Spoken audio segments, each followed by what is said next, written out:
जानकारी के मुताबिक अस्पताल निर्माण में हुए घोटाले को लेकर, कथित घोटाले को लेकर ये छापे पड़े हैं। अंदर सीआरपी के जवान हैं, ईडी के अधिकारी अंदर तैनात हैं और बताया जा रहा है कि ये कुल जो प्रोजेक्ट है वो 5,590 करोड़ के घोटालों से जुड़ा हुआ है, जिसमें अनियमितता पाई गई थी।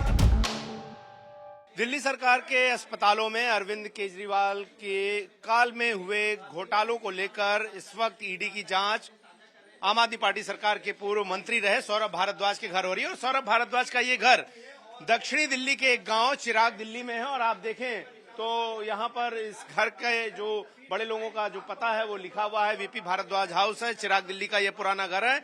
और ईडी के जानकारी के मुताबिक अस्पताल निर्माण में हुए घोटाले को लेकर, कथित घोटाले को लेकर ये छापे पड़े हैं। अंदर सीआरपी के जवान हैं, ईडी के अधिकारी अंदर तैनात हैं और बताया जा रहा है कि ये कुल जो प्रोजेक्ट है वो 5,590 करोड़ के घोटालों से जुड़ा हुआ है, जिसमें अनियमितता पाई गई थी। दिल्ली के तकरीबन 24 अस्पतालों के निर्माण कार्य से ये जुड़ा हुआ है। बताया जा रहा है कि एलएनजेपी अस्पताल, जो कि दिल्ली के एक बड़े अस्पतालों में से है, दिल्ली सरकार के अंडर आने वाले, उसके जो निर्माण कार्य का काम है वो बजट बढ़ाकर लगभग 2 गुना कर दिया गया था, तकरीबन 1188 करोड़ पहुंच गया था। इसके अलावा एक हॉस्पिटल इंफॉर्मेशन मैनेजमेंट सिस्टम बन रहा था जो कि 2016 से लंबित है, उसमें कोई खास प्रगति नहीं हुई।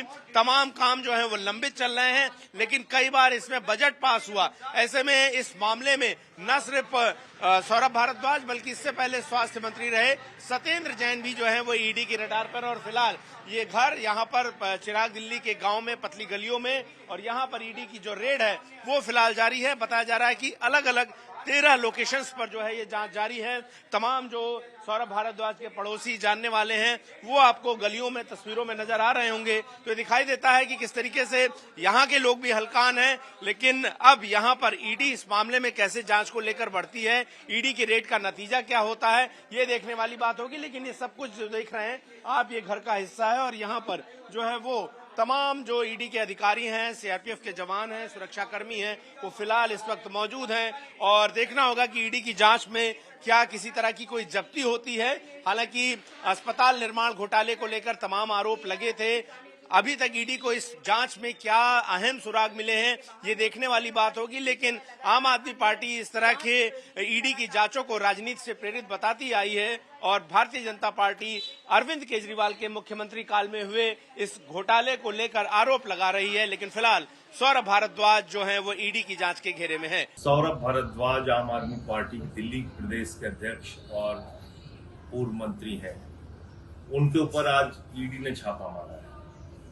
सौरभ भारद्वाज पे जो मामला बनाया गया है वो पूरी तरीके से निराधार, झूठा और बेबुनियाद। और ये बात मैं इसलिए कह रहा हूं कि जो ये केस बनाया गया है उस वक्त सौरभ भारद्वाज मंत्री ही नहीं थे, तो एक झूठा और बेबुनियाद केस बना के सौरभ भारद्वाज को फंसाने की कोशिश की जा रही है। और हम सबने देखा कि कैसे सत्येंद्र जैन के मामले में 3 साल तक उनको जेल में रखने के बाद सीबीआई ने कह दिया उनके खिलाफ कोई सबूत नहीं।